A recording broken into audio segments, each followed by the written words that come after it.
Nirmati Property Management. Contact 7667008999.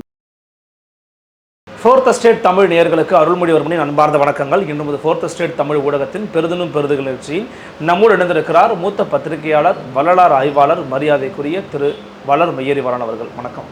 வணக்கம். எப்படி இருக்கீங்க? நலம். நீங்கள் எப்படி இருக்கீங்க? வணக்கம். மிக்க மகிழ்ச்சி. இப்போ தான் அவங்க சந்திச்சு உங்கள்கிட்ட ஒரு முக்கியமான சில கருத்துக்களை கேட்டு பெற்று வந்தால் அது தொடர்பாக நிறைய விவாதங்களும் வந்து நகர்ந்துக்கிட்டு பார்க்க முடிகிறது. இன்னொரு பக்கம் ஒரு முக்கியமான ஒரு விஷயத்த, ஒரு பூதாகரமான விஷயத்தை போட்டு உடச்சிருக்கீங்கன்னு சொல்லலாம்.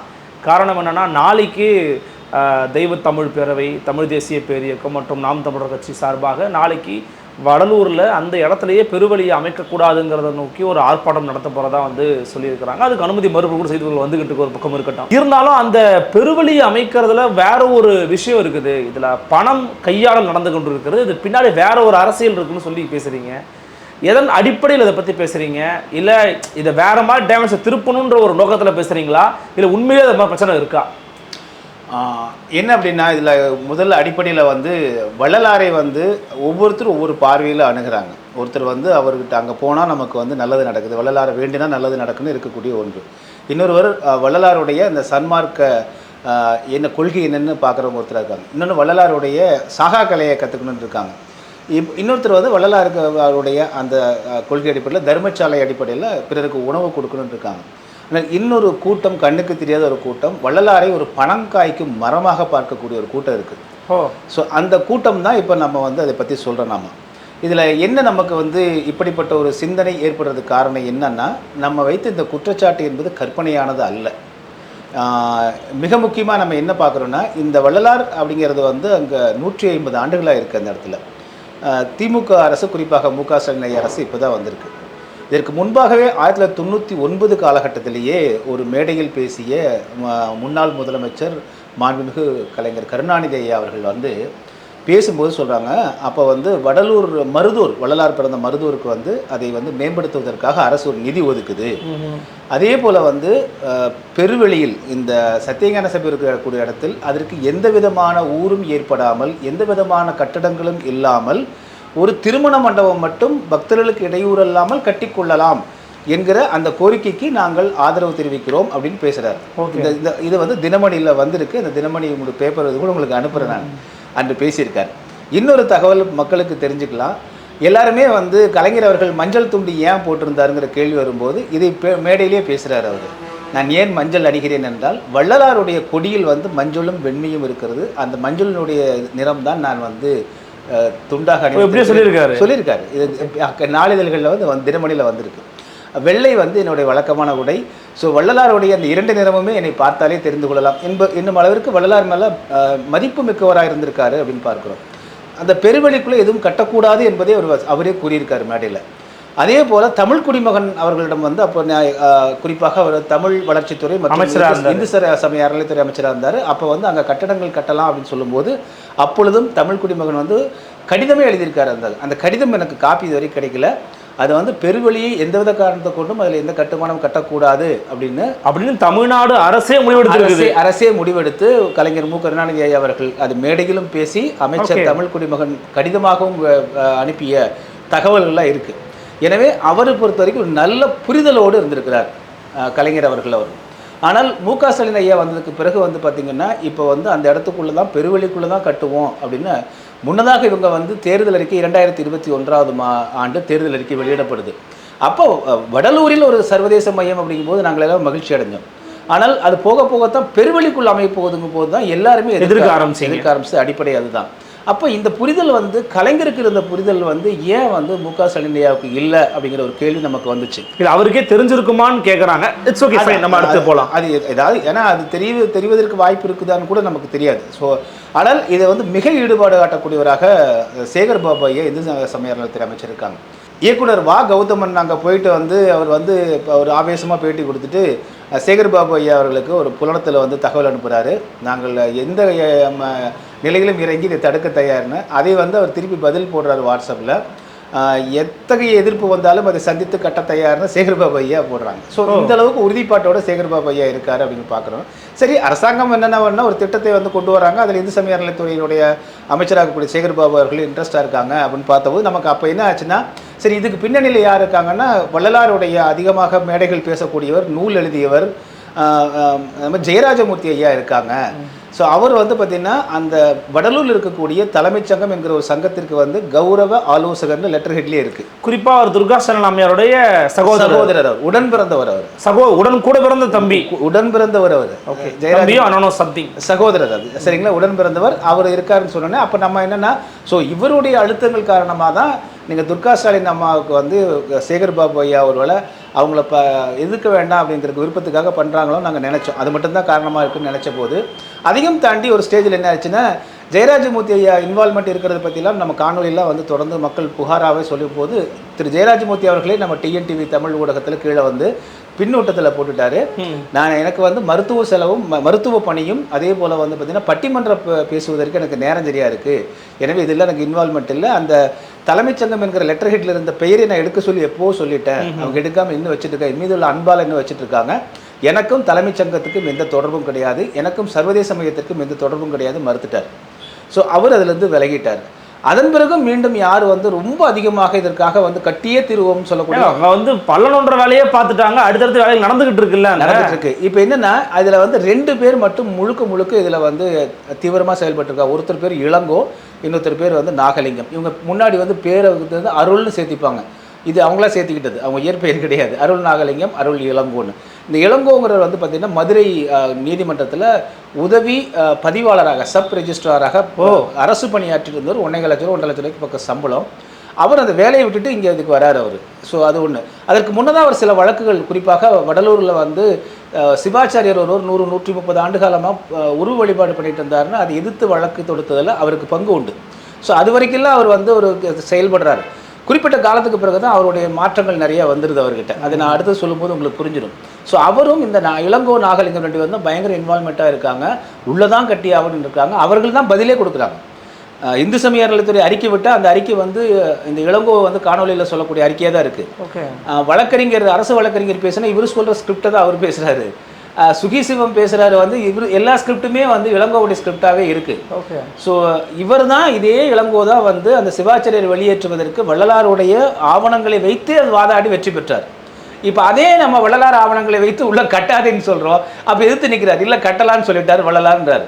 ஸோ வள்ளலாரை தமக்கேற்றது போல் வளைக்கிறார் அந்த இளங்கோ. ஸோ ஏன் இவ்வளோலாம் பண்ணுறாங்க அப்படின்னு போது நமக்கு வந்து இதை பற்றி தோண்டிக்கிட்டே போகும்போது ஒரு இடத்துல நமக்கு வந்து ஸ்ட்ரைக் ஆகுது, ஏதோ ஒரு பெரிய நோக்கம் இருக்குது இவங்களுக்கு. வந்து உண்மையிலேயே இந்த இளங்கோவுக்கும் நாகலிங்கம் வந்து உண்மையான சன்மார்க்கராக இருந்தால், வள்ளலார் மீது மதிப்பு கொண்டவங்களாக இருந்தால் பெருவெளிக்குள்ள சத்தியமாக கட்ட மாட்டாங்க. உண்மை. அப்போ அதை தாண்டி இது கட்டியே தீர்வோம் நிற்கிறாங்க அப்படின்னா ஏன் இவங்களுடைய பின்னணி என்னன்னு வந்து இவர்கள் வந்து எப்பொழுது வந்து அந்த தலைமைச் சங்கத்துக்கு பொறுப்பில் வந்தாங்க அப்படின்னு அடுத்தது நம்ம ஆராயும் போது இவர்கள் 2020 கிட்டத்தட்ட திமுக ஆட்சி வர காலத்தில் தான் உள்ள தலைமைச் சங்கத்துக்குள்ளே வர்றாங்க. அந்த தலைமைச் சங்கம்ங்கிறது வந்து முதல்ல அதை உருவாக்கிய படப்பை பாலகிருஷ்ணன் ஒரு பிழை பண்ணிட்டார். அது வடலூர் தலைமைச் சங்கம்னு பெயர் வச்சுட்டார். வடலூர் தலைமை சன்மார்க்க சத்திய சங்கம் பெயர் வச்சுருக்காங்க. ஸோ பொதுவாக மக்களுக்கு பார்க்குறவங்களும் என்ன தெரியும், இதுதான் ஒட்டு மொத்தமாக வடலூர் இருக்கக்கூடிய தலைமைச் சங்கம். ஆனால் வள்ளலார் உருவாக்கிய சங்கத்திற்கு இதுக்கு சம்மந்தமே கிடையாது. ஒரு படப்பை பாலகிருஷ்ணன் வந்து சரி எல்லா சங்கங்களையும் ஒருங்கிணைப்புங்கிற நல்ல நோக்கத்துக்காக வடலூர் தலைமைச் சங்கம் வச்சுட்டாரு. 2012 பதிவு செய்யப்பட்டது அந்த சங்கம், அது முறையாக பதிவு செஞ்சுருக்காங்க. ஸோ இப்படி இருக்கும்பொழுது என்ன ஆகுதுன்னா, இந்த திடீர்னு படப்பை பாலகிருஷ்ணனை வெளியேற்றிட்டு இந்த நாகலிங்கமும் இளங்கோ, அடுத்தது வந்து இன்னொருத்தர் வந்து ராமதாஸ் கோவையை சேர்ந்த 3 பேர் உள்ளே வர்றாங்க. நிர்வாகிகள் அப்படியே இருக்காங்க, தலைவர், பொதுச் செயலாளர், அடுத்தது கௌரவ செயல் தலைவர்னு ஒருத்தர் 3 பேர் உள்ளே வர்றாங்க. இவங்க எப்படி எந்த விதத்தில் வர்றாங்கன்னு நம்ம ஆராய்ச்சி பார்க்கும்போது அந்த பைலாவில் வந்து பார்த்தீங்கன்னா படப்பை பாலகிருஷ்ணன் நடத்திட்டு பைலாவில் வந்து செயற்குழு பொதுக்குழு கூட்டு யாரை வேணாலும் நீக்கலாம், யாரை வேணாலும் சேர்த்துக்கலாம். ஸோ அந்த நேரத்தில் என்ன பண்ணுறாங்கன்னா இந்த நாகலிங்கம் வந்து பஸ்ஸில் நிறைய பேர் கூட்டிகிட்டு போயிட்டு ஒரு பொதுக்குழு செயற்குழு கூட்டத்தில் அவர் கூட்டிகிட்டு போன ஆட்களில் அன்றே உறுப்பினராக்கி அவர்களே பொதுக்குழு செயற்குழு ஆக்கி இவங்களே தலைவராகிடுறாங்க. ஏன் இப்படி வந்து பேக்டோர் வழியாக உள்ளே வர்றாங்க, ஏன் இப்படி வந்து ஃபோர்ஸ் பண்ணி உள்ளே வராங்க, அதுக்கு வந்து 1 லட்ச ரூபாய் என்னமோ ஒரு டொனேஷன் மாதிரி கொடுத்து உள்ளே வராரு அப்படின்னு பார்க்கும்போது இது பேசிகிட்டு இருக்கும்போது தான் நம்ம விசாரணையில் தெரியுது, படப்பை பாலகிருஷ்ணனை மாற்ற வேண்டும் என்று வந்து அமெரிக்கா வாழக்கூடிய தமிழர்கள் வந்து இருந்த ஒரு ஜூம் மீட்டிங்கில் அடிக்கடி பேசிகிட்டு இருந்திருக்காங்க. ஸோ யார் அந்த அமெரிக்க வாழ் தமிழர்கள் வந்து பார்க்கும்பொழுது அப்போ தான் வந்து பார்த்திங்கன்னா இந்த கோவிட் காலகட்டத்தில் வந்து லாக்டவுன் காலகட்டத்தில் அமெரிக்காவிலிருந்து நண்பன் ஃபவுண்டேஷன் என்கிற ஒரு அமைப்பு. ஸோ இப்போ இவங்க இன்வால்மெண்ட்டெல்லாம் நம்ம பார்க்கும்பொழுது இந்த நண்பன் ஃபவுண்டேஷன் பேர் வந்த உடனே இந்த நண்பன் ஃபவுண்டேஷனுங்கிறது என்ன ஏது பண்ணாங்க அப்படின்னு பார்க்கும்போது அதனுடைய சிஇஓ வந்து கோபாலகிருஷ்ணன் ஜிகேன்னு அழைப்பாங்க. இன்னொருத்தர் பேர் வந்து பார்த்திங்கன்னா சக்தி பழனி கவுண்டர், இன்னொருத்தர் வந்து மணிவண்ணன் சண்முகம். இந்த 3 பேரும் தமிழர்கள். ஸோ இவங்க 97 வாக்கில் அங்கே போயிடுறாங்க. 2020 வந்து 2019 வாக்கிலே இவங்க வந்து இந்த நண்பன் ஃபவுண்டேஷனை அமைச்சிடுறாங்க. ஸோ 2020க்கு பிறகு வந்து அவங்க வந்து நிறைய கம்பெனி நண்பன் வெஞ்சர்ஸ், நண்பன் என்டர்டெயின்மெண்ட் அப்படின்னு நிறைய நண்பன் ஃபின்டெக் அப்படின்னு மாதிரி நிறைய பேர்கள் அந்த சிவாஜி படத்தில் வருதுங்களா, அது மாதிரி நிறைய நிறுவனங்கள் தொடங்குறாங்க. இவங்க கோவிட் டைமில் என்ன பண்ணுறாங்கன்னா அங்கேருந்து ஒரு ஒருங்கிணைப்பாளரை, அரியலூரை சேர்ந்த ஒருங்கிணைப்பாளர், இப்போ அவர் வந்து யூஎஸ்ஏல இருக்கார். அவர் யூஎஸ்ஏ ராம் என்கிற ராமலிங்கம். அவர் தான் முழுக்க நீங்கள் வந்து பார்த்தீங்கன்னா இங்கே எல்லாத்தையும் ஒருங்கிணைச்சு இவங்க சன்மார்க்க சங்கத்தில் சாப்பாடு போடுறாங்க. எல்லாம் கிட்டத்தட்ட 5000 இடங்கள் ஒவ்வொரு ஊர்லேயுமே ஒரு சன்மார்க்க சங்கம் இருக்கும். அவங்க ஒரு வள்ளலார் படத்தை வச்சு ஒரு விளக்கை வச்சு அன்னதானம் பொதுவாக போடுவாங்க. உலகத்துக்கே அன்னதானத்தை அன்னவரியத்தை அறிமுகப்படுத்துனது வள்ளலார் தான் அப்படிங்கிறனால அது வந்து தொடர்ந்து பண்ணுறான்னு வச்சுக்கலாம். அந்த அமைப்புகளுக்குள்ள அவங்க வந்து டன் கணக்கில் அரிசி கொடுக்குறாங்க. ஓகே. ஸோ அதே போல் வந்து ஒரு சிலருக்கு வாகனம் இலவசமாக கொடுக்குறாங்க. இது எப்படி கொடுக்குறாங்கன்னா ரொம்ப ஜென்வினாக நடந்து கொண்டிருக்கக்கூடிய சங்கத்திற்கு வந்து கொடுத்துட்றாங்க. கொடுத்துட்டு என்ன பண்ணுறாங்க, கொடுத்த கையோடு நீங்கள் ஃபோட்டோ கொடுங்க, வீடியோ கொடுங்க அப்படின்னு வாங்குறாங்க.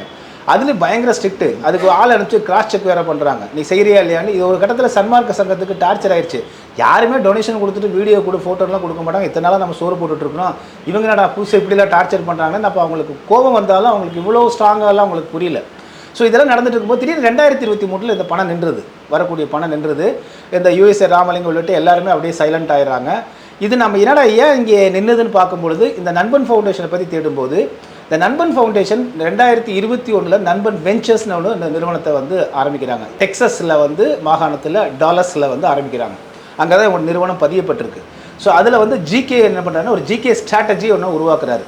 அந்த ஜிகே ஸ்ட்ராட்டஜி என்னென்னா அவர் வந்து இது ஐபிசி தமிழுக்கு பேட்டி கொடுத்துருக்காரு. அவர் இது அடிப்படையில் தான் ஹிண்டன்பர்க் இது குறிப்பிடுறாங்க, இந்த ஒரு ஊடக பேட்டியில் கொடுத்துருக்காங்கன்னு.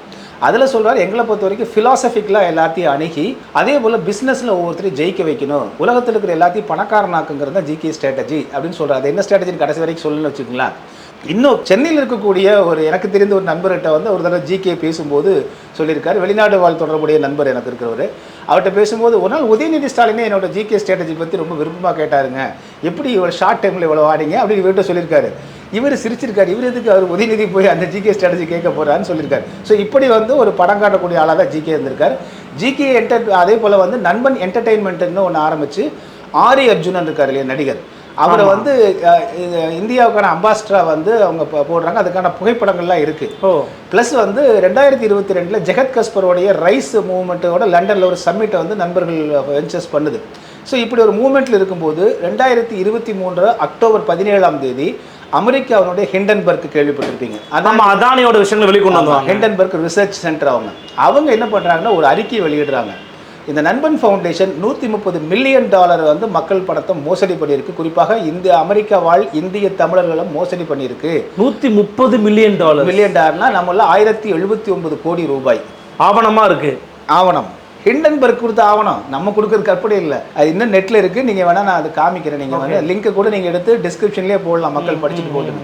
ஹிண்டன்பர்க்கை கொடுத்தோடனே என்ன பண்ணுறாங்கன்னா இது வந்து இவங்க என்ன அடிப்படையில் $130 மில்லியன் அடிக்கிறாங்கன்னு வந்து பார்த்தீங்கன்னா 1079 கோடி அப்படி அடிக்கிறாங்கன்னு வந்து பார்த்தீங்கன்னா ஜிகே ஸ்ட்ராட்டஜி என்னென்னா ஷேர் மார்க்கெட் வந்து அமெரிக்காவில் அப்பானாலும் டவுன் ஆனாலும் 100% ப்ராஃபிட்டை இன்வெஸ்டருக்கு கொடுக்குறேன். இப்போ அருள் வந்து எனக்கு முதலீடாக நீங்கள் 1 கோடி ரூபா எனக்கு கொடுத்தீங்கன்னா நான் அந்த 1 கோடிக்கான ப்ராஃபிட் வந்து உங்களுக்கு முழுக்க கொடுத்துருவேன். ஷேர் மார்க்கெட் டவுன் ஆனாலும் அப்பானாலும் நீங்கள் கவலையே பட வேண்டியதில்லை. எப்படி அது முடியும்? அதுதான் ஜிகே ஸ்ட்ராட்டஜி. இந்த ஜிகே ஸ்ட்ராட்டஜிக்கு நான் அமெரிக்காவில் பேட்டன் வாங்கியிருக்கேன், காப்பிரைட் பண்ணியிருக்கேன்னு இவர் ஐபிசி தமிழில் பேட்டி கொடுத்துருக்காரு. 2022 ஐபிசி தமிழில் பேட்டி கொடுத்துருக்காரு. இதை ஹிண்டன்பர்க் வந்து சொல்கிறான், இந்த மாதிரி சொல்லியிருக்காரு. ஆனால் ஹிண்டன்பர்க் ரிசர்ச்சில் அவர் எங்கேயுமே எந்த காப்பிரைட்டையும் பதிவு பண்ணல. ஸோ ஃபஸ்ட்டு அதில் வந்து அவர் மாற்றார். ரெண்டாவது, இந்த முதலீட்டாளருக்கு பணத்தை திருப்பி கொடுக்கறதுக்கு நீங்கள் வந்து நான் பணத்தை போட்டேன், வேற இல்லையாவது பணத்தை போட்டு அது வருவாய் வந்து நான் உங்களுக்கு கொடுக்கலாம். ஸோ இவங்க எங்கெல்லாம் இன்வெஸ்ட் பண்ணியிருக்காங்கன்னு தேடும் பொழுது வந்து பார்த்தீங்கன்னா இவங்க வெப்சைட்டில் என்ன சொல்லியிருக்காங்க, 35,000 ஏக்கர் நிலம் எங்களுக்கு யூஎஸ்ல இருக்குது, அதை விற்றாலே கொடுத்துடலாம் இன்வெஸ்டருக்கு, அந்த அளவுக்கு தான் அதில் இன்வெஸ்ட் பண்ணியிருக்கோன்னு சொல்கிறாங்க. அதை சர்ச் பண்ணுறாங்க, அதனோட உண்மைத்தன்மை மேலே இவங்க நம்பிக்கை இல்லை. ரெண்டாவது மிகப்பெரிய ஒரு வந்து நிறுவனம் ஆலை ஒன்றுங்கிட்ட இருக்குது, எரிவாயுவோ சம்திங் அது மாதிரி பெரிய ஒரு உற்பத்தி ஆலை இருக்குன்னு வீடியோலாம் போட்டிருக்காங்க. அதை கூகுளில் சர்ச் பண்ணி அந்த இடத்தையும் போய் நேரடியாக ஹிண்டன்பர்க் டீம் பார்க்குது, அது ஒரு மீனவர் குப்பம். ஸோ அப்படி ஒரு ஃபேக்ட்ரியே இல்லை அப்படின்னு தெரிஞ்ச உடனே தான் உடனே அவங்க மூக்கு வேர்த்து முழுசாக வந்து அக்கு வேற ஆணி வேற பிரித்து பார்க்கும்போது இவங்க என்ன மெத்தடில் பண்ணியிருக்காங்கன்னா, இந்த பணத்தில் $130 மில்லியன் 17 மில்லியன் மட்டும் இன்வெஸ்டர் திருப்பி கொடுத்துருக்காங்க. இப்போ இது எப்படின்னா உங்களுக்கு வந்து சதுரங்க வேட்டையில் ஆசையை தூண்டுறதுன்னு இருக்கு இல்லைங்களா? ஆமாம். அப்போ முதல்ல வந்தவனுக்கு என்ன பண்ணால் ஃபஸ்ட்டு வந்த இன்வெஸ்டருக்கு வந்து இந்த பணம் காசு வரா மாதிரி கொடுத்தாச்சு. கொடுத்த உடனே அவன் போய் 100 பேர்த்துட்டு சொல்லுவாங்கல்ல, இப்படி 350 பேர்த்திட்ட வந்து டாலர்ஸில் வந்து வாங்கியிருக்காங்க. டெக்ஸஸ் மாகாணத்தில் எவ்வளவு பணம்? இந்த 1079 கோடி ரூபா வாங்கிட்டு $17 மில்லியன் மட்டும் திருப்பி கொடுத்துட்டு ஒரு ஷோ காமிச்சிட்டாங்க. மீதி உள்ள பணத்தில் இவங்க நிறுவனத்திலே இன்வெஸ்ட் பண்ணியிருக்காங்க. Shell companies. எஸ், இவங்க நிறுவனத்திலே இன்வெஸ்ட் பண்ணியிருக்காங்க. இதை ஹிண்டன்பர்க் சொல்கிற எல்லாத்துக்கும் பாக்கெட்டில் போட்டுக்கிட்டா அப்படின்றாங்க. உடனே நான் என்ன பண்ணுறேன், ஹால்ட் பண்ணணும், இதையே விட்டோம்னா இவன் அப்படியே இதில் என்ன ஆகும்னா, இதுக்கு பேர் பொன்சி அப்படின்னு ஒரு மெத்தட் சொல்கிறாங்க. அதில் வந்து குறிப்பிட்டிருக்காங்க PONZI. இந்த பொன்சி மெத்தட் என்ன, புது இன்வெஸ்டர்கிட்ட காசை வாங்கி பழைய இன்வெஸ்டர்ஸ் கொடுக்குறது. ஓகே. ஸோ புதுசாக இன்றைக்கி வருவாங்களா இன்வெஸ்டர், அவங்ககிட்ட காசை வாங்கி கொடுத்துறது. ஒரு ஸ்டேஜில் புது இன்வெஸ்டர் வரமாட்டான். அப்போ பழைய இன்வெஸ்டர் வந்து இவங்க மேலே நெருக்குவாங்க பார்த்தீங்களா, அந்த டைமில் இவங்க வந்து ஃப்ளை ஆகிடுவாங்க, எஸ்கேப் ஆகிடுவாங்க. இதுக்கு பேர் தான் பொன்சி மெத்தட். ஸோ இதை வந்து அவன் வந்து சொல்லிவிட்டு உலகம் முழுவதும் இருக்குது, இது வந்து இங்கே வந்து இவங்க பண்ணுறாங்கன்னொடனே அதை அறிக்கையை விட்டு security and exchange commission of America, நம்ம வந்து செபி இருக்கு இல்லைங்களா இங்கே, அதுபோல் வந்து பங்கு வர்த்தக பரிவர்த்தனையை கண்காணிக்கக்கூடிய அமைப்பு வந்து அவன் இந்த அறிக்கையின் அடிப்படையில் இவங்க சொத்தை பூரா ஃப்ரீஸ் பண்ணிடுறான். ஓகே. 2023 அக்டோபர் 17 அறிக்கையில் வந்து ஃப்ரீஸ் பண்ணுறான்.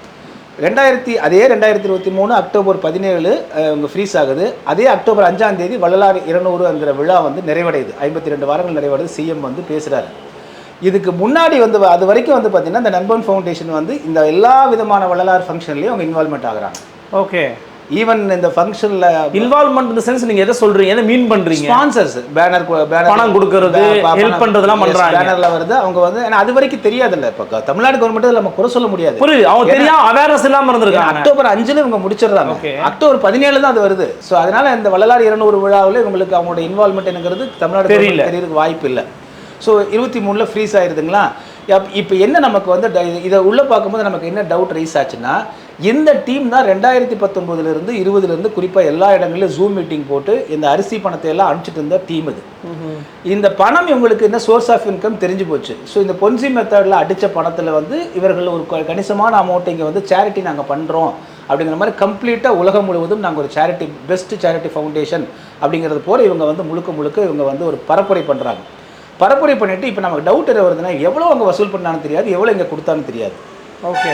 ரெண்டாவது எல்லாத்தையும் கணக்கு வந்து கேட்குறானுங்க, பில்லு கொடு, நீ வந்து வீடியோ கொடு அப்படின்னு கேட்குறா. பொதுவாக நம்ம தானம் கொடுத்த சாப்பாட்டுக்கு தானம் கொடுத்தோம், நம்ம என்ன பண்ணுவோம், உங்கள்கிட்ட கொடுத்துற அருள் 5000 ரூபாய் நான் கொடுத்துற அருள் டொனேஷன், அது நீங்கள் என்னமோ பண்ணிக்கோங்க அப்படின்னு தான் சொல்லுவோம். நீங்கள் எவ்வளோ செஞ்சு பின்னாடியில் வந்து வேடிக்கை பார்த்துட்டு இருக்கிறது டொனேஷனுக்கு பொருளே கிடையாது.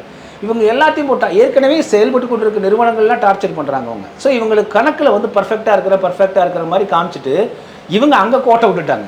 கோட்டை உள்ள அங்கே பர்பஸாக யாருக்குமே கணக்கு கொடுக்காம வேணும்ட்டே பண்ணியிருக்காங்க. ஆமாம், அது எதுக்குன்னா ஒரு இமேஜ் கிரியேட் பண்ணுறது. நல்ல ஸ்ட்ரிக்டான நிறுவனப்பா, கரெக்டாக எல்லாத்தையும் வாட்ச் பண்ணுறாங்க, எல்லாத்துக்கும் போகுதா வருதான்னு ஒரு ஸ்ப்ரெட் பண்ணுறது. இது நான் சதுரங்க வேட்டையினோட ஒவ்வொரு கட்டங்கள் தான் இது. ஸோ ஒரு இமேஜ் கிரியேட் பண்ணுறது. ஆனால் இவங்க அடித்த பணம் வந்து பார்த்தீங்கன்னா அது இது இல்லாமல் இந்த விளம்பரங்களையும் வீடியோக்களையும் போட்டு டொனேஷன்ஸ் தனியாக வாங்கியிருக்காங்க. ஓகே. இப்போ நீங்கள் இங்கே நம்ம $100 அமெரிக்க டாலருங்கிறது நமக்கு 8000 ரூபாய்ங்க. ஆமாம். நீங்கள் அங்கே அவங்களுக்கு வந்து $100 அங்கே அமெரிக்க இருக்குது. $100 கொடுத்தோன்னா 8000 ரூபாய். நான் கஞ்சி 8000 ரூபாய்க்கு ஊற்ற போனேன். கஞ்சிக்கு எவ்வளோ காசு தேவைப்படுது, ஒரு குருமிளகோ இதுக்கு எவ்வளோ தேவைப்படும். ஸோ இவங்க அருட்கஞ்சி தான் இவங்க ஸ்கீம். இதைத்தான் நாங்கள் வந்து 3 அருட்கஞ்சி, அதுவும் வள்ளலார் சொல்ல அருள்ங்கிற பெயரை தான் வச்சுருக்காங்க இதில். ஸோ இது நண்பன் ஃபவுண்டேஷன் அவங்களோட வெப்சைட்டில் இது அருட்கஞ்சி ஸ்கீம். இது நாங்கள் ஓவர் வந்து 3 ஆண்டுகளில் 36 மாதங்களில் 10 மில்லியன் சாப்பாடு கொடுத்துருக்குறோம். சாப்பாடுன்னு இவங்க சொல்கிறது கஞ்சி தான். கஞ்சி அப்போ கோவிட் டைமில் கொடுத்துருக்காங்க சாப்பாடு. ஸோ கிளைம் பண்ணுறாங்க 1 கோடி பேருக்கு தமிழ்நாட்டில், இந்தியாவில் 5 மாநிலங்களில் கொடுத்துருக்கோம். 1 கோடி பேருக்கு அதான் 10 மில்லியன் 1 கோடி பேருக்கு நாங்கள் கொடுத்துருக்கோன்னு கிளைம் பண்ணுறாங்க. சரி, 1 கோடி பேருக்கு நீ அஃபிஷியலாக கிளைம் பண்ணணும் அப்படின்னா நீ அப்போ எத்தனை கோடி பேருக்கு நீ வசூல் பண்ணியிருப்பங்கிற கேள்வி வருது இல்லை. ஏன்னா நீ வந்து உன்னை பார்த்தா நல்லவனா தெரியலையே, அங்கே 1079 கோடி ரூபாய் நீ ஆட்டை போட்டுக்கிறாள், இங்கே வந்து சேரிட்டிங்கிற பேரில் பண்ணுறங்க போது இவனுடைய நம்பகத்தன்மை சுத்தமாக அகன்று போயிடுது. ஸோ அதையும் தாண்டி வந்து பார்த்திங்கன்னா அதுக்கு பிறகு இவங்க எல்லாம் அந்த அக்கௌண்ட் ஃப்ரீஸ் ஆகுது. அங்கே அப்போ கடைசியாக வந்து அவங்க நண்பன்.comல அப்டேட் பண்ணியிருக்காங்க, நாங்கள் இன்னும் வந்து பேசிக்கிட்டு இருக்கோம், ஆனால் நாங்கள் அன்ஃப்ரீஸ் பண்ண முடியல ஆனால் இன்வெஸ்டர் பயப்படாதீங்க, உங்கள் பணமெல்லாம் சேஃபாக இருக்குன்னு அதே டயலாக் தான் சொல்லிட்டு இருக்காங்க. இன்றைக்கு வரைக்கும் அன்ஃப்ரீஸ் பண்ண முடியல, ஃப்ரீஸில் தான் இருக்குது அவங்க எல்லாமே அசெட். ஸோ இந்த டைமில் என்னென்னா இந்த கோஆர்டினேட் பண்ண டீம் எல்லாம் வந்து பார்த்தீங்கன்னா 2020 காலகட்டங்களில் ஜூம் மீட்டிங்கில் என்ன பேசுகிறாங்கன்னா, வள்ளலார் இன்டர்நேஷனல் சென்டர் அப்படிங்கிற பெயரை முதல்ல உச்சரிக்கிறது இந்த யுஎஸ்ஏ அந்த டீம் தான். இந்த டீம் தான், ஆமாம், இந்த டீம் தான் சொல்லுது. எப்படி சொல்கிறீங்க அதை? ஜூம் மீட்டிங்கில் கலந்து கொண்ட அன்பர்கள் இப்போ சொல்கிறாங்க. ஓகே, அவங்ககிட்ட பேசும்போது சொல்லும்போது ஒருத்தராக சொல்கிறாங்க, ஆமாம் சார், அந்த ஜூம் மீட்டிங்கில் நானே இருந்தேன். அந்த ஜூம் மீட்டிங் எதுக்கு போடுவாங்கன்னா, இங்கே உணவுக்கான பணத்தை எல்லாம் கொடுக்குறாங்க இல்லைங்களா, சன்மார்க்க சங்கத்தை சேர்ந்தவர்கள் தான், அவங்களெல்லாம் ஜூம் மீட்டிங்கில் சேர்த்துட்டு பேசுவாங்க இவங்க. ஸோ உங்களுக்கு இவ்வளோ நாங்கள் பண்ணுறோம், அவங்களுக்கு அவ்வளோ போட்டால் அடுத்தது இப்படி பண்ணலாம், அடுத்து இப்படி பண்ணலாம். இவங்க சாப்பாடு மட்டுமே இல்லை, திருப்பூரில் வந்து பார்த்திங்கன்னா ஒருத்தர்கிட்ட சொல்லியிருக்காங்க, ஐயா ஒரு 3 மிஷின் எடுத்துகிட்டு போய் கொஞ்சம் துணிமணியெல்லாம் வச்சு ஸ்டிச்சிங் தைக்கிற மாதிரி ஒரு ஃபோட்டோ எடுத்து அனுப்புங்கன்னு கேட்டிருக்காங்க, வெளிப்படையாக கேட்டிருக்கானுங்க. அப்போ அவர் சொன்னார், எங்கள் அப்படிலாம் என்னால் செய்ய முடியாதுன்னு. இதுக்குன்னு ஒரு ஆள் அப்பாயின்ட் பண்ணி அவர் எங்கே போனாலும் ஃபோட்டோ எடுத்து அனுப்புறது தான் வேலை. இப்போது இந்த விளம்பரங்கள் இது வந்து நம்ம வந்து நேற்று ஒரு காணொலி வந்து ஏற்கனவே பேசியிருந்தோம், ஊடகத்தில் பேசியிருந்தோம். இதை பார்த்த அமெரிக்காவில் இருக்கக்கூடிய ஒருத்தர் நமக்கு வந்து ஒரு வாய்ஸ் மெசேஜ் அனுப்பிச்சிருக்காரு. அதை நான் அப்படியே ப்ளே பண்ணுறேன். ப்ளே பண்ணுங்கள், ப்ளே பண்ணி நீங்களே கேளுங்க. ஃபர்ஸ்ட்லேருந்து ப்ளே பண்ணிக்கோங்க, அதை கேட்டுக்கிறேன். அந்த நண்பன் ஃபவுண்டேஷன் வந்து என்ன பண்ணானுங்கன்னா, நான் வந்து 2022 ஒரு வருஷம் நான் வந்து அரிசி டொனேட் பண்ணணும் இங்கேருந்து, கிட்டத்தட்ட $1000 என்ன பண்ணுறாங்கன்னா, அதை வந்து கேப்சர் பண்ணுறாங்க என்கிட்ட இருந்து. நான் வந்து கொடுத்தது வந்து வள்ளலார் தாயார் ஃபவுண்டேஷனுக்கு அங்கே கொடுக்கணும்னு சொல்லி அனுப்பிச்சிருக்கேன்.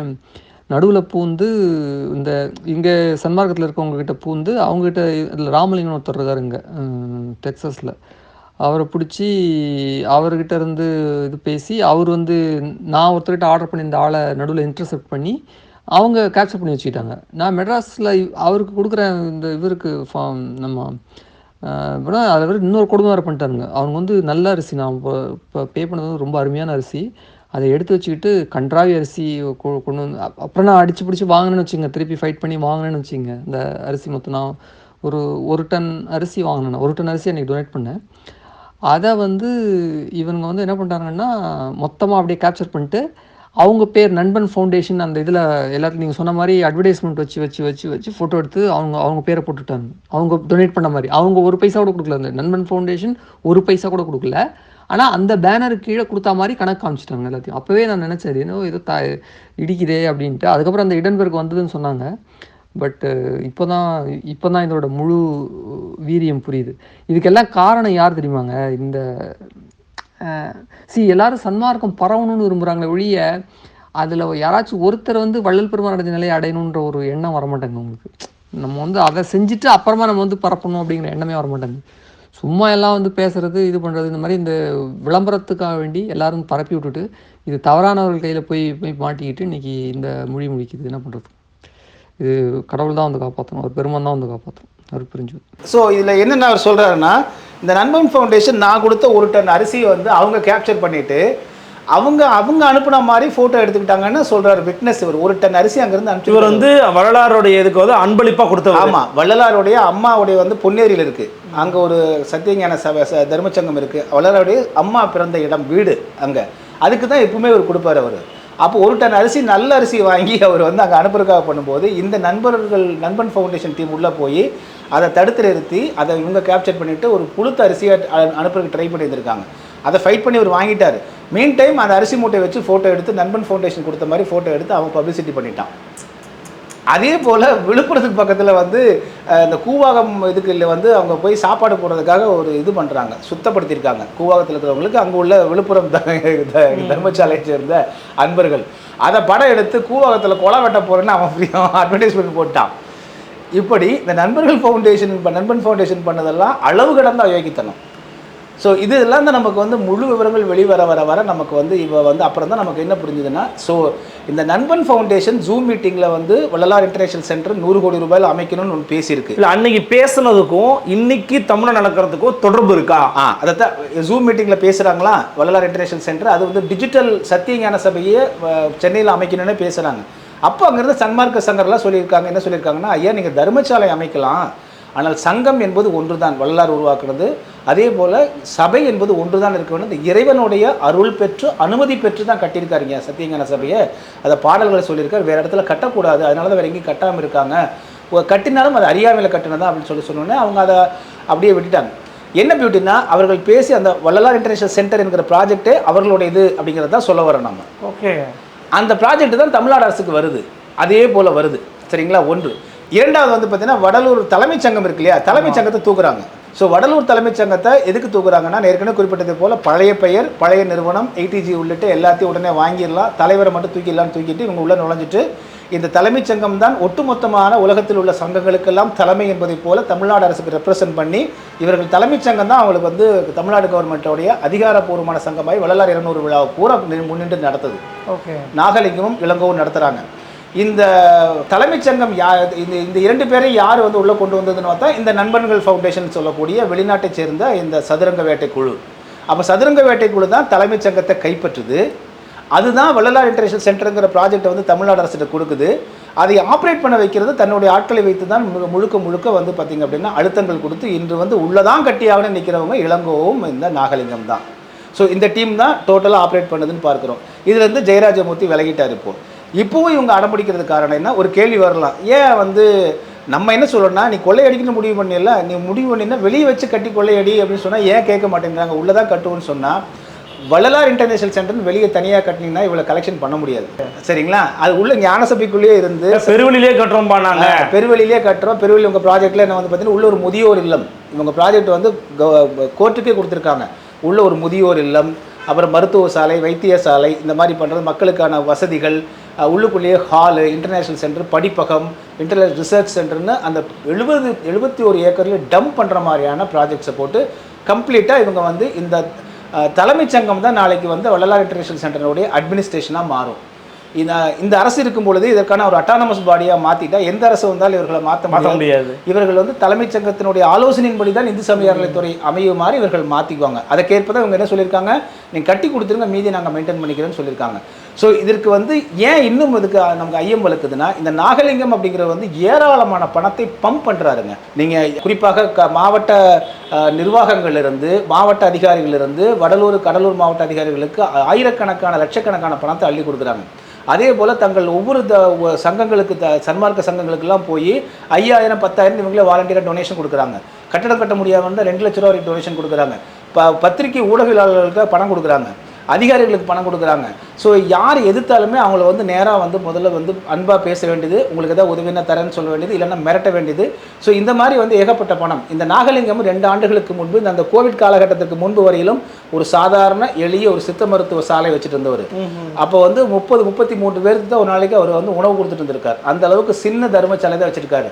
இன்று கியா காரில் வரார், KA இருக்கு இல்லைங்களா, காரில் வராரு. 4-5 பேர் வந்து பார்த்திங்கன்னா சஃபாரி ட்ரெஸ் போட்டு பசங்க கூட வர்றாங்க. கையில் எப்போவுமே லட்சக்கணக்கில் கேஷ் வச்சுட்டு யார் கேட்டாலும் யார் வந்தாலும் பணத்தை அள்ளி கொடுக்குறது. இப்படி இந்த அரசு அதிகாரிகளுக்கு, அமைச்சர்களுக்கு, எல்லாத்துக்கும் இவங்க தான் ஸ்பான்சர் செலவு பண்ணுறாங்க. இவ்வளவு பணம் இவரிடம் எப்படி வந்ததுன்னு கூட இருக்கிறவங்களுக்கே ஆச்சரியம். இன்றைக்கு வரைக்கும் அவங்களுக்கே தெரியாத ஒரு விடையாக இருக்குது. திடீர்னு ஆனால் இவர் என்ன சொல்கிறாரு, எங்கிட்டே வந்து நம்முடைய பதிவுகளை கீழே வந்து போகிறார், இல்லை நான் சொந்த காசில் தான் எல்லாம் பண்ணுறேன், சொந்த காசில் எல்லாம் பண்ணுறேன்னா, சரிங்க, நீங்கள் ஒருத்தர் வந்து சொந்த காசில் இவ்வளோ கோடி செலவு பண்ண வேண்டிய தேவை என்ன இருக்குது? அதில் தான் ரிட்டர்ன் கிடைக்கணும் இல்லை, வள்ளலாருக்காக சரி அந்த காசை கொண்டு போய் நீங்கள் சோறு போட்டால் கூட 4 பேர் பசியாக பரவாயில்ல. இப்போ இருக்கிற பெருவெளியை வந்து ஒழுங்காக அதை மெயின்டைன் பண்ணுறதுக்கு செலவு பண்ணால் கூட பரவாயில்ல. எதுவுமே இல்லாமல் இந்த ப்ராஜெக்டில் வர்றாங்க போது தான் இவர்கள் வந்து அந்த சர்வதேச சதுரங்க வேட்டை குழுவினுடைய ஆட்களாக அவங்க இருக்காங்க. அவர்கள் பெரும்பாலும் அந்த 3 பேர் அந்த CEO இருந்தாங்க இல்லைங்களா, அவங்க வந்து கோவையை சேர்ந்த ஒருத்தர் அதில் இருக்கார். அதனால் கோவையை சேர்ந்த ஒருத்தர் ராமதாஸ் தான் செயல் தலைவராக இந்த தலைமைச் சங்கத்தில் போடுறாங்க. இளங்கோ வந்து பொறுப்பில் வரார், நாகலிங்கத்தை தலைவராக போடுறாங்க. இது எல்லாமே லிங்க்டு வித் இந்த நண்பன் ஃபவுண்டேஷன் உள்ளிட்ட இந்த பன்னாட்டு முகம் தெரியாத ஒரு சதுரங்க வேட்டை குழு. இல்லை, இந்த விஷயத்தை நீங்கள் எப்படி ஃபாலோ பண்ணி எடுத்தீங்க? உங்களுக்கு எப்படி தரவுகள் கிடச்சிது? இப்படி இதில் விசாரிச்சுட்டு வரும் ஒவ்வொன்றா விசாரிக்கிறப்ப ஏன் இவ்வளோ இன்ட்ரெஸ்ட் விசாரிக்கும் போது தான் ஒருத்தர் சொல்கிறாரு, சார் நண்பன் ஃபவுண்டேஷன் ஒருத்தர் வந்து எங்களுக்கெல்லாம் கொடுத்துருக்காங்க அப்படின்னு சொல்லும்போது தான் இதுக்கு நண்பன் ஃபவுண்டேஷன் ரோல் என்னென்னு அது உள்ளே போய் நம்ம விசாரிக்கும் போது தான் முழு தகவல் வெளியே வருது. இப்போ நீங்கள் சொன்ன மாதிரி USA ஒருத்தர் சொல்கிறார், ஆமாங்க இந்த நண்பன் ஃபவுண்டேஷன் எங்கிட்டே ஏமாத்திருச்சு. அப்போ அரசினுடைய வேலை என்ன? அப்போ அரசுக்கும் உங்களுக்கு என்ன தொடர்பு? அரசு நீங்கள் சொல்கிறத விசாரிச்சிருக்காதா, பார்த்துருக்காதா, பேக்ரவுண்ட் செக் பண்ணியிருக்க மாட்டாங்களா? 2023 வந்து அரசை பொறுத்த வரைக்கும், செய்தி நிறுவனங்களை பொறுத்த வரைக்கும் நண்பன் வெஞ்சர்ஸ் அங்கே வந்து மோசடி பண்ணினது பங்குவர்த்தன மோசடி தான் பண்ணியிருக்குங்கிற தகவல் தான் இது வரைக்கும் வந்திருக்கு. இவர்கள் இங்கே வந்து இந்த ஒரு பேக்ரவுண்டோட வந்திருக்காங்க அப்படிங்கிறது அரசுக்கு தெரியாது, யாருக்கும் தெரியாது. இப்போ நம்ம விசாரிச்சதுக்கு அப்புறம் தான் ஒன்றுக்கொன்று செயல்படுது. ஸோ மணி லாண்டரிங்னு ஆங்கிலத்தில் சொல்லுவாங்க. அது எப்படின்னா ஒரு பணத்தை வந்து வெவ்வேறு நிறுவனங்களில் உள்ள நுழைச்சு அதை வேறு வேறு இடங்களுக்கு வந்து பாஸ் பண்ணி சிறுக பாஸ் பண்ணி அதெல்லாம் மீண்டும் ஒன்று சேர்த்து சலவை நோட்டை வெளியே கொண்டு வரதுக்கு பேர் தான் மணி லாண்டரிங். இதில் எல்லா இலக்கணங்களுமே இதுக்கு எல்லாத்துக்கும் பொருந்தது. அங்கே பணம் காணாமல் போகுது 1079 கோடி ரூபாய். அவங்க அசெட்டு ஃப்ரீஸ் பண்ணாங்கன்னா எவ்வளோ அசெட் அதனோட வேல்யூன்னு தெரியல. அப்போ கண்டிப்பாக ஒரு மீதம் ஒரு தொகை இருந்திருக்கும். இது இல்லாமல் டொனேஷன் வசூல் பண்ணுற தொகை இருக்குது. இங்கே சின்ன அமௌண்ட்டு தான் இவங்க வந்து செலவு பண்ணியிருக்காங்க இந்த நிறுவனங்கள் மூலம். மீதம் உள்ள பணம் எங்கங்கிற கேள்வி வருது இல்லைங்களா? ஸோ மீதம் உள்ள பணம் கோவிட் காலத்திலேயே ஒருவேளை இந்தியாவுக்குள் வந்திருக்கலாம், இல்லை பல்வேறு நாடுகளுக்கு போகிறதுக்கு வாய்ப்பு இருக்குது. அல்லது அதோடு நிறுத்தி வச்சுட்டு இப்போ கம்ப்ளீட்டாக இந்த ஒரு ட்ரஸ்ட்டை நம்ம கையில் எடுத்து வள்ளலாருடைய ஆர்கனைசேஷனை முழுசாக நம்ம கையில் எடுத்துட்டோம்னா அந்த கேட்வேயை மீண்டும் முழுசாக ஓப்பன் பண்ணி முழு பணத்தையும் ஃப்ளோ உள்ளே கொண்டு வர முடியும். உள்ளே கொண்டு வந்துட்டு திரும்பவும் வந்து இதே சர்வதேச மையம் மூலமாக அந்த பணத்தை வெளியே வெவ்வேறு சங்கங்களுக்கு அனுப்பி அதை இவர்களே எடுத்துக்கொள்ள முடியும் வாய்ப்பும் இருக்குது. ஸோ இதெல்லாம் நம்ம வந்து ஒரு ஐயமாக வலுவான ஸ்ட்ராங்கான ஒரு சஸ்பீஷியஸ் ஒரு ஐயமாக தான் முன்னாடி வைக்கிறோம். இதை வந்து இது உண்மையாக இல்லை இருக்கலாமா அப்படிலாம் இல்லை அப்படின்னாலும் இதை வந்து விசாரணை செய்து ஒரு என்ஃபோர்ஸ்மெண்ட் டைரக்டரேட்டோ அல்லது வந்து சிபிஐயோ அல்லது இது போன்ற பெரிய முகமைகள் வந்து விசாரித்தா தான் தெரியும். இன்டர்நேஷனல் தொடர்புடையது விசாரித்தா தான் நமக்கு தெரியும். ஆனால் அதற்கான சாத்தியக்கூறுகள் எல்லாம் இருக்கின்றனவோ என்கிற ஐயம் வலுவாக இருக்குது. அப்போனா இந்த வரலாறு ஆய்வு மையத்தை வந்து திறப்பதில் ஏன் இவ்வளோ ஆர்வம் காட்டுறாங்கன்னா இப்படி வேற ஒரு டீம் ஒன்று இருக்குது அதான் இப்படி பண்ணுறாங்கன்றீங்க நீங்கள்? ஆமாம், அவங்களுக்கு ஒரு ட்ரஸ்ட் வேணும். அவங்களுக்கு வந்து இது மாதிரி ஒரு ஆர்கனைசேஷன் தேவைப்படுது. வரலாறு பேரை சொன்னால் காசு வருது. ஸோ வள்ளலாரை வந்து நான் இருக்கிற முதல்ல தொடக்கத்திலே சொன்னேன் நான், வள்ளலாரை வந்து ஒவ்வொருத்தரும் ஒவ்வொரு பார்வையில் பார்க்குறாங்க. இவங்க பணம் காய்க்கும் மரமாக பார்க்கக்கூடிய அமைப்பாக இருக்குது. ரெண்டாவது, அப்படியே இவர்கள் நல்ல அடிப்படையில் வந்து செஞ்சாலும் கூட இவளோட எந்த செயல்பாடுமே நேர்மையாக இல்லைங்கிறது பார்க்குறோம். ஒரு படத்தை விட்டு வீடியோவை போட்டு ஏமாத்துறது, அங்கே பணத்தை கொள்ளையடித்து ஏமாத்துறது இருக்குது. இங்கே திடீர்னு ஒருத்தர் பணக்காரர் ஆகிறார். அவர் எல்லாத்திட்டையும் போய் வந்து அதை கொண்டு வந்தே ஆகணும் துடிக்கிறார். அவர் அரசு அதிகாரிகள் அரசையே வந்து தன் பக்கம் வந்து சொல்கிறாரு. இப்போ எதிர்க்கிறவங்களே யார் என்ன சொல்கிறாங்க, எதிர்க்கிறவர்கள் பூராமே நீங்கள் வந்து திமுக அரசுக்கு எதிரானவர்கள் போல் திமுகவுக்கும் நமக்கு வந்து ஒரு ஒரு கிளாஷை உண்டாக்குறது. ஸோ இந்த மாதிரியான வேலைகள்லாம் இவங்க வந்து தொடர்ந்து பண்ணிட்டு இருக்கிறத பார்க்கும்போது இப்படி அவசியமே இல்லையே. நீயே சன்மார்க்கர் தானே, நீயும் வந்து சன்மார்க்கர் தானே சொல்லிக்கிற. வள்ளலார் சொன்னது வேண்டான்றாரு, வெளியில் கட்டிட்டு போவேன். இல்லை குறிப்பாக இப்போ என்ன இன்னொரு விஷயம் வருது அப்படின்னா, வள்ளலாருக்காக ஒரு ஆய்வு மையத்தை திறக்கிறாங்க, அதை தடுக்கிறாங்க அப்படின்னா இவங்கெல்லாம் பாஜகவின் கைக்கூலிகளாக இருப்பாங்க, பாஜக ஆதரவாளர்களாக இருப்பாங்க. ஏன்னா இந்துத்துவத்துக்கு எதிரானவர் தான் வள்ளலார் அப்படின்னு சொல்கிறாங்க. அது எப்படி பார்க்குறீங்க? ஒரே ஒரு விஷயம் நல்லா புரிஞ்சுக்கோங்க. வள்ளலார் வந்து எல்லா மதங்களுக்கு எதிரானவர், இந்துத்துவத்துக்கு மட்டுமே கிடையாது. சமய மதங்கள் கூடாது, சாதி சமய மதங்கள் குலம் கோத்திரம் கூடாதுன்னு அனைத்து மதங்களுக்குமே எதிரானவர். முதல்ல இவங்க வந்து நான் ஏற்கனவே சொல்லியிருக்கேன், இந்த திராவிட அமைப்புகளும் மிக தவறாகவே வள்ளலாரை வந்து ப்ரொஜெக்ஷன் பண்ணியிருக்கு. வள்ளலார் இதை சொல்கிறார் இல்லைங்களா, நாத்திகம் பேசுவோர் நாக்கு முடை நாக்குன்றார். முடைனால நாற்றம் பிடித்த நாக்குன்றார். அவர் நாத்திகவாதி அல்ல, முதல் நல்லா புரிஞ்சுக்குங்க. அதே போல் மதவாதியும் அல்ல. உண்மையான தமிழருடைய மெய்யியல் வந்து யாதும் ஊரே யாவரும் கேளீர் என்பது தான் நமக்கு வந்து தென்னாடுடைய சிவனையை போற்றி எந்நாட்டவர்க்கும் நிறைவாக போற்றிங்கிறது நம்முடையது.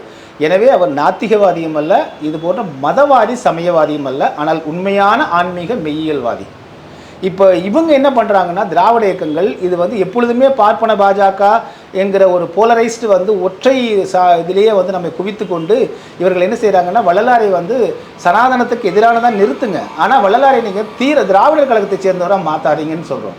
அதே போல் பாரதிய ஜனதா கட்சி வந்து திராவிடர் கழகத்தும் கிறிஸ்துவ மிஷினரிகள்லாம் வந்து வள்ளலாரை வந்து கைப்பற்ற நினைக்கிறதுன்னு பாஜக குற்றம் சாட்டுறாங்க இப்போது. ஸோ நாங்கள் என்ன சொல்கிறோம்னா, நீங்கள் விட்டுருங்க, நீங்கள் அவர் சமயவாதி ரெண்டு பேருமே நீங்கள் அவர் சமயவாதியும் இல்லை, அவர் வந்து நாத்திகவாதியும் இல்லை, உண்மையான மெய்யாளர் உள்ளே வரும்போது அந்த மதத்தை எல்லாத்தையும் கழட்டி வச்சுட்டு உள்ளே வாங்கன்னு சொல்கிறோம் நம்ம. அப்படிப்பட்ட இந்த குரல் கொடுக்கக்கூடிய உள்ளுக்குள்ளே வேண்டான்னு சொல்ல குரல் கொடுக்கக்கூடிய எல்லாருமே பாஜக அல்ல. பாஜக காரங்களை பொறுத்த வரைக்கும் நல்லா புரிஞ்சுக்கணும், இந்த வழக்கை தொடுத்தவர் வந்து கூட பாஜகவினுடைய கோயில் பாதுகாப்பு இதாக இருக்கார். நீங்கள் நல்லா கவனித்து பார்த்தீங்கன்னா இவர்கள் யாருமே வந்து அங்கே வடலூருக்குள்ளே வந்து கோயில் வரணும் வழிபாடு வரணும்லாம் சொல்லலவங்க. இவங்க வடலூரை வந்து பெருவெளிக்குள்ளே கட்டாத வேறு இடத்துல கட்டணும் தான் அவங்க ப்ரேயராக இருக்குது. ஒன்று. அண்ணாமலை அதே போல் அர்ஜுன் சம்பத்து கூட பேசும்போது என்ன சொன்னாங்கன்னா, வள்ளலார் என்ன கொள்கை நெறியை பின்பற்றினாரோ அதன் அடிப்படையில் அது விடப்பட வேண்டும் சொல்கிறாங்களே தவிர அந்த இடத்தை வந்து கோயிலாக மாற்றலாம் சொல்லலை. ஸோ இதை நம்ம ப்ராக்டிக்கலாக பார்க்கணும். இந்த கடந்த காலத்தில் ஜனவரி 10ஆம் தேதியிலும் இன்று வரை நடைபெற்ற எல்லா ஆர்ப்பாட்டங்களிலும் எல்லா விதமான போராட்டங்களிலும் அத்தனை கட்சிக்காரங்களும் கலந்துக்கிட்டாங்க. ஆனால் எல்லாருமே வெள்ளையன் வெள்ளையில் தான் வந்திருந்தாங்களே தவிர யாரும் கட்சி கொடுத்துக்கிட்டு வரல. அவரவர்கள் நடத்திய ஆர்ப்பாட்டங்களில் மட்டும்தான் அவருடைய கொடியை வந்து பயன்படுத்தினாங்களே தவிர சன்மார்க்க சங்கத்தவர்கள் அந்த கூட்டிய கூட்டத்திற்கு எல்லாருமே வெறும் சன்மார்க்கத்தவர சங்கத்தவர்களாக தான் வந்தாங்க, வள்ளலாருடைய பின்பற்றலாக தான் வந்தாங்களே தவிர கட்சி அடையாளத்தோடு வரல. இது போராடக்கூடிய எல்லாருமே தொடக்கத்திலும் தெளிவாக நாங்கள் சொல்லியிருக்கோம். நீங்கள் என்ன கட்சி என்ன அமைப்பாக வேணாலும் வந்துட்டு போங்க, ஆனால் குரல் கொடுக்கும்போது நீங்கள் வள்ளலாருக்கான குரலாக தான் கொடுக்கணுமே தவிர கட்சி அடிப்படையில் கொடுக்காதீங்கன்னு சொல்லியிருக்கோம். அந்த அடிப்படையில் தான் இன்று வரை போயிட்டுருக்கு. எப்படி ஜல்லிக்கட்டு போராட்டம் போனதோ அது போல் போயிட்டுருக்கு.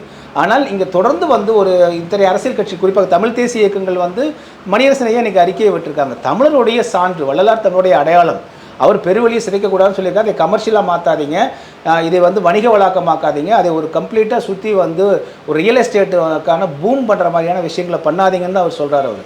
ஸோ இத்தனை வந்து பார்த்திங்கன்னா வள்ளலாருடைய மெய்யியல் சான்று, மெய்யியலை உயர்த்துவதற்கோ வள்ளலாருடைய சாகாக்கலையை கொண்டு போவதற்கோ எந்த முயற்சியும் பண்ணல. இன்னொரு இது வந்து பார்த்திங்கன்னா வள்ளலார் இன்டர்நேஷ்னல் சென்டர் அப்படின்னா வள்ளலார் இருக்கும் பொழுதே சொல்கிறாரு, நான் இங்கே இருக்கக்கூடிய எல்லாத்துக்கும் சொல்கிறவங்களுக்குலாம் புரியல, மேலை நாட்டை சேர்ந்தவர்கள் வந்து இதை ஏற்றுக்கொண்டு வெளிநாடுகளுக்கு கொண்டு சொல்லுவாங்கன்னு சொல்கிறாரு. அப்போவே நடந்துருச்சு. வள்ளலார் இன்டர்நேஷனல்ங்கிறது வள்ளலார் இன்றைக்கி ஒன்றும் வெளிநாட்டுக்கு போகலங்க, வள்ளலார் எப்போவும் வெளிநாட்டு. இன்றைக்கி நம்ம எங்கேயோ எனக்கு நான் வந்து சாகா கலையை பற்றினா ஒரு ஆய்வு நடத்தக்கூடிய அறக்கட்டளை நடத்துகிறேன். வள்ளலார் இம்மார்டாலிட்டி ரிசர்ச் சென்டர்னே வச்சுருக்கோன்னு வச்சுக்கலாம். நம்ம இது தொடர்பான எங்கே இருந்தாலும் போய் தேடுவோம். அது மாதிரி வள்ளலார்னு ஒருத்தர் நாளைக்கு தேவைப்படாமல் எந்த கண்ட்ரிலேருந்தாலும் வருவான். இன்னைக்கு குரல் கொடுக்கறது சொல்கிறாங்க. இன்னைக்கு குரல் கொடுக்கும் பொழுது இத்தனை இது வரும்பொழுது எங்களுக்கு வெளிநாடுகளிலிருந்து தான் ஏராளமான பேர் வந்து சொல்கிறாங்க, ஆதரவு வருது. வள்ளலாருக்கம் கட்ட விடாதீங்கன்றாங்க, வள்ளலார் சொல்லலைன்றாங்க. கடைசியில் அவங்க வந்து விசாரிக்கும் போது எல்லாரும் அங்கேருந்து பணத்தை வந்து அவரவர்கள் இப்போ ஒரு டன் அரிசி ஒருத்தர் அனுப்புகிறாரு. ஸோ இந்த மாதிரி வந்து உலக அளவில் இருக்காங்க ஏற்கனவே. இதில் புதுசாக நீங்கள் வள்ளலாரை கொண்டு போகிறீங்க. ஏன் இத்தனை நாளாக வள்ளலார் இன்டர்நேஷனல்? சரி, நான் என்னோட கேள்வி என்ன, ஒரு டேட்டா நீங்கள் வச்சுருக்கணும்ல. இத்தனை ஆண்டு காலம் வெளிநாடுகளிலிருந்து வள்ளலாருடைய சாகாக்கலையை வந்து கல்வி கற்பதற்கும் வள்ளலாருடைய கல்வியை கற்பதற்கும் இத்தனை பேர் வந்தாங்க, அவர்களுக்கெல்லாம் ஒரு இடம் இல்லை, அவர்களுக்கெல்லாம் ஒரு பாடசாலை இல்லை அப்படின்னு டேட்டா ஏதாவது வச்சுருக்கணும்ல. என்ன டேட்டா வச்சுருக்கீங்க? எத்தனை பேர் இது வரைக்கும் வந்திருக்காங்க உங்களுக்கு சொல்லுங்கள். இத்தனை பேர் ஒரு பள்ளிக்கூடம் வந்து பள்ளிக்கூட கட்டடம் கட்டணும்னு சொல்கிறாங்க ஒரு ஊரில். அங்கே ஒரு 50 மாணவர்கள் இருக்காங்க, அவங்க மரத்துகளுக்கு வந்து பண்ணிட்டு இருக்காங்க, அதனால பள்ளிக்கூட கட்டுங்கன்னு சொல்லுவாங்க. இங்கே ஒன்றுமே இல்லையே இது வரைக்கும் வந்ததா ஒரு டேட்டாவும் இல்லை. வரக்கூடியவங்க வர்றாங்க, ரிசர்ச் பண்ணுறாங்க. இன்னும் சொல்ல போனால் இவர்கள் வந்து அந்த முழுக்க வள்ளலாருடைய புத்தகம் மலிவு விலை பதிப்பில் வந்து 6 திருமுறையும் போட்டு அங்கே வந்து விற்பனை பண்ணிட்டு இருந்தாங்க. இப்போ மலிவு விலை பதிப்பை நிறுத்திட்டாங்க. இத்தனை ஆண்டு காலம் எல்லாம் காஸ்ட்லி. இப்போ நீங்கள் வந்து அதே போல் வந்து இந்த சதுரங்க வேட்டை குழு பண்ணணும். இன்னொரு மிஸ்டேக் என்னன்னா, பார்வதிபுரம் மக்களை முழுசாக துண்டிக்கிறதுக்கான வேலை பண்ணுறாங்க. அதனுடைய தானக்கரை 80 காணி நிலம் கொடுத்து தானக்கரையம் கொடுத்த விவரங்களை வந்து வள்ளலாருடைய தெய்வ நிலையம் அரசு வெளியிட்ட புத்தகத்திலிருந்து தூக்கிட்டாங்க. பார்வதிபுரம் மக்களை துண்டாக்க வேண்டும், இடத்தை வந்து வள்ளலார் தானமாக பெறல, பணம் கொடுத்து தான் வாங்கினார்னு ஒரு பொய் பரப்புரையை மேற்கொள்ள வேண்டும். அதன் பிறகு அந்த வடலூர் தலைமைச் சங்கத்தை கைப்பற்ற வேண்டும். இந்த வடலூர் தலைமைச் சங்கம் தான் வள்ளலார் உருவாக்கிய தலைமைச் சங்கம் இப்போ புதுசாக ஆரம்பிக்கிறாங்க. ஸோ எப்படி கொண்டு வராங்க பார்த்தீங்களா? அப்போ வடலூரில் இந்த தலைமைச் சங்கம் என்கிற பெயரில் இருக்கிற சங்கத்தை கைப்பற்றி கொண்டு இந்த சங்கம் தான் வள்ளலார் உருவாக்கிய சங்கம்னு அதுக்கு ஒரு கனெக்டிவிட்டி கொண்டு வந்து வள்ளலார் இன்டர்நேஷனல் சென்டருங்கிற அமைப்பை உருவாக்கி அந்த அமைப்பையே நிர்வகிப்பது நாகலிங்கமும் இளங்கோ என்கிற அளவு கொண்டு வந்து வெளிநாட்டில் இருக்கிற ஃபண்டெல்லாம் உள்ளே கொண்டு வந்து இவர்கள் வள்ளலார் இன்டர்நேஷனல் சென்டர்னா நீங்கள் நினைக்கிற மாதிரி வள்ளலாரோட கொள்கைகளை வெளிநாட்டுக்கு கொண்டு போகிறதில்ல, உலகெல்லாம் இருக்கக்கூடிய கொள்ளையடிக்கக்கூடிய பணத்தை வந்து கொண்டு வரக்கூடிய சென்டர் அது. சொல்றதை கேட்கும்போது தலையை சுற்றுகிறது. இன்னொரு பக்கம் வந்து இது சர்வதேச சதுரங்க வேட்டைன்னு நீங்கள் சொல்கிற மாதிரி சத்தியமான சதுரம் வந்து தோணும். ஆனால் இது வந்து அரசு நிச்சயமாக இதை வந்து இதில் வந்து தீர விசாரிக்கணும். இது புலன் விசாரணை செய்ய வேண்டிய ஒரு விஷயமா தான் இருக்கிறது. தமிழ்நாடு அரசு இப்பவும் குறை சொல்லலைங்க நமக்கு. ஏன்னா நம்ம இத்தனை ஆண்டு காலம் இருக்கும், தமிழ்நாடு அரசுக்கும் இதில் என்ன இன்ட்ரெஸ்ட் இருக்க முடியும்? ஏன்னா கலைஞர் அவர்கள் பெரியார் காலத்துலேருந்து இல்லை அமைச்சர்கிட்ட கொண்டு போனீங்களா நீங்கள்? இல்லை, இந்த விவரங்கள் இப்போ தான் பிரேக் பண்ணுறோம் நம்ம. நல்லா ஒன்று புரிஞ்சுங்க, இதெல்லாம் நீங்கள் அமைச்சர்கள் நான் வந்து நம்ம சொல்லக்கூடிய கருத்துக்கள் அமைச்சருக்கு போகுதா இல்லையான்னு தெரியல. என்ன காரணம்னா இவ்வளோ பேர் எதிர்த்துட்டு இருக்காங்க. இல்லை நாளைக்கு ஆர்ப்பாட்டம் நடக்குமா? முதல்ல உறுதியாக நடத்துகிறேன்ட்டு இருக்காங்க, அதில் சொல்லியிருக்காங்க. இதில் என்னென்னா இது ஒரு விஷயத்தை சொல்லிடுறேன் நான். சேகர் பாபு அவர்களுக்கு இதெல்லாம் போகாமல் இல்லை. அவர் சொல்கிறார் ஒன்லி பாமக மட்டும்தாங்க எதுக்குது, பாஜக எதுக்குது, இவங்க எங்களோட எதிர்கட்சி அப்படிங்கிற மாதிரி கூலாக போயிட்டுருக்காரு. ஏன் நான் கேட்குறேன், இன்டெலிஜென்ஸ் செக்ஷனில் ஐஎஸ்ன்னு இருப்பாங்க ஒவ்வொரு ஸ்டேஷனுக்கு. ஆமாம், நான்லாம் வந்து போலீஸ் பீட் பார்த்தவன், நான் கோர்ட்டு பீட் பார்த்தவன், நான் எனக்கு ஐஎஸ் வந்து அவ்வளோ தெரியும். அன்றெல்லாம் ஒரு பிரச்சனைனா முதல்ல அங்கே எழுதிடுவாங்க, ஐயா நடைமுறை வேறையாக இருக்குது, செய்திகள் வேறையாக வருது, நம்ம பேர் கெட்டுருன்னா கலைஞருக்கு போகும், கலைஞர் ரிப்போர்ட்டை பார்ப்பார், அவர் கிராஸ் செக் பண்ணுவார், உடனே இன்வால்வ் ஆகி பண்ணிடுவார். இது ஏன் முதலமைச்சருக்கும் இந்து சமய துறை அமைச்சருக்கு இது வரைக்கும் போகல? அவங்க வந்து இளங்கோ சொல்வதை போல தான் அவர் சொல்கிறார். அது இன்னும் 2 பேர் எதுக்குறாங்கன்னு சொல்கிறாங்க. இவரிடம் போய் இதை வந்து ஹிண்டன்பர்க்கை பற்றி சொன்னவங்க என்ன சொல்ல போகிறாங்க? இதுக்கு நமக்கு என்னப்பா இருக்குது, நம்ம தான் 100 கோடியில் கட்டி கொடுத்துட்டு ஒதுங்க போகிறோம் தானே அப்படின்னு தான் சொல்லுவாங்க அவங்க. ஸோ இதில் வந்து கெட்ட பேர் அவப்பெயர் வரப்போகிறது வந்து அரசுக்கு தான், திமுக அரசுக்கு வரப்போகுது. அதனால் திமுக அரசுடைய இன்ட்ரெஸ்ட் என்ன, வள்ளலாருக்காக நான் செஞ்சோம் அப்படிங்கிற ஒரு அந்த ஒற்றை பெருமையை தவிர அவங்களுக்கு இதில் ஒன்றும் அவங்களுக்கு லாபம் இல்லை. 100 கோடி ரூபாய் இல்லை 40 கோடி ரூபாய் ஏதாவது கமிஷன் வருதுன்னா அதை வச்சு அந்த திமுக வளரவா போகுது. ஸோ அவங்களுக்கு இது ஒரு நோக்கமாக, இதை பணமோ இல்லை ஏதோ நோக்கமாக இல்லை. வள்ளலாருக்கு நாங்கள் பெரியார் காலத்துலேருந்து வள்ளலாருக்கு நாங்கள் சப்போர்ட் பண்ணுறோம், சனாதனத்துக்கு எதிராக நிற்கிற சப்போர்ட் பண்ணுறோம், அந்த பெருமையை தான் அவன் தேடிப்பாங்களே தவிர, பட் இந்த பிக் மணி இன்வால்மெண்ட்டு இதில் உள்ள நாளைக்கு மணி லாண்டரிங்கான வாய்ப்புகள் இதெல்லாம் இருக்கிறது அவங்களுக்கு தெரிய வாய்ப்பு இல்லை அப்படின்னு தான் சொல்கிறோம். ஸோ இதன் மூலமாக நம்ம சொல்லக்கூடிய அளவில் போகட்டும். இது நம்ம எதுவுமே பேஸ்லெஸ் குற்றச்சாட்டோ இல்லை பொய்யான குற்றச்சாட்டுகளை வைக்கல. ஏன்னா நான் முழுக்க 25 ஆண்டு காலம் முழு நேர பத்திரிகை ஊடகவியலாளர் இருக்கிறோம். இது எல்லாமே பொருந்தி வருது. நாளைக்கு இது இப்போ அமெரிக்காவில் கண்டுபிடிச்சிட்டாங்க, இந்தியாவில் நீங்கள் கண்டுபிடிக்காமல் இருந்தீங்க அப்படின்னா நாளைக்கு இது வந்து பெரும் பிரச்சனை ஆயிரும் அப்படிங்கிறது ஒன்று. எல்லாவற்றையும் விட தயவு செய்து நீங்கள் இது போன்ற தீய நோக்கத்தோடு ஏழை எளிய மக்களுக்காக வள்ளல் பெருமானாரும் பார்வதிபுரம் மக்களும் 106 ஏக்கர் நிலத்தை கொடுத்துருக்காங்க. ஒரு மானுடத்திற்கான இந்த பிறப்பு இறப்பு என்கிற அவர்த்தியிலிருந்து விடுபடுவதற்காக வள்ளலார் உருவாக்கிய அந்த சங்கத்தை வந்து நீங்கள் கமர்ஷியலாக மாற்றி அது பணம் காய்க்கும் மரமாக மாற்றி மணி லாண்டரிங் பிளேஸாக மாற்றாதீங்க. தயவுசெய்து வெளியில் போங்கன்னு தான் சொல்கிறோம். நிச்சயமாக உங்களோட கோரிக்கை மிகவும் நியாயமானது தான். அவங்க பெருவெளியில் அமைக்கக்கூடாது அப்படிங்கிற உங்கள் கோரிக்கையை வரலாறுடைய கொள்கையை நாங்கள் பின்பற்றுகிறோம் அப்படின்னு சொல்லியிருக்கிறீங்க. அதுக்கு பொறுத்திருந்து பார்க்கலாம். நம்ம அரசுக்கு கொண்டு போய் சேர்த்துருக்கிறோம். அரசு எப்படி நடவடிக்கை எடுக்கிறது அப்படிங்கிறத பொறுத்து பார்க்கணும். எங்களுக்காக ஒரு வருகனையும் கருத்து மிக்க நன்றி. மிக்க நன்றி. வணக்கம். நன்றிகளை மீண்டும் ஒரு சந்திக்கலாம். நன்றி, வணக்கம்.